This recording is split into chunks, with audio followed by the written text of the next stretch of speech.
The apartment building called the Davenport collapsed Sunday. Days later, the ruin is still standing. I'm just on the other side of the fence where there are protesters. They say they're angry and suspicious at leaders because they say something like this collapse was a long time in coming. It is the one right up at the very top with the clothes that are still hanging in the closet.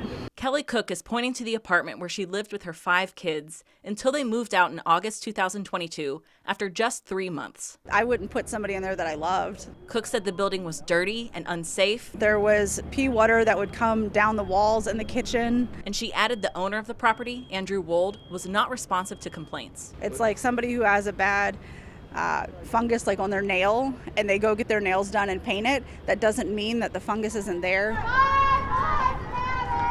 What Cook was describing was just the start of the anger in Davenport. Moselle Singh has a friend who lived in the building at the time of the collapse. Singh grew up in the area, but drove to Davenport from where she now lives in Madison to join the couple dozen people protesting near the rubble. Just like any community, there are certain areas that are properly funded. There are other parts that are systemically neglected, and oftentimes these are racial divides and class divides. And this is an area, it's very clear that in this situation, the owner of the building, Andrew Wold, took advantage of this situation. Singh and others say their anger is partially based on what they perceive as continued neglect. According to the City of Davenport's website, an inspection report for 324 Main Street was issued as recently as May 24th. A check of the report on the 30th shows the property failed its inspection. I reached out to the City of Davenport to ask about officials' inspection process, but I did not receive any statement.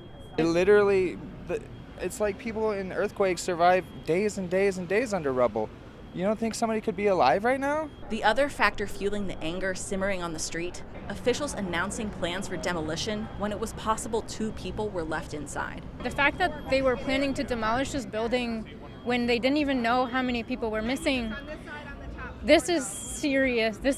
Like, I don't even know how to hold that pain in my body. For those who lived in the Davenport, the collapse left them looking for safety and a place to stay while they start to rebuild their lives.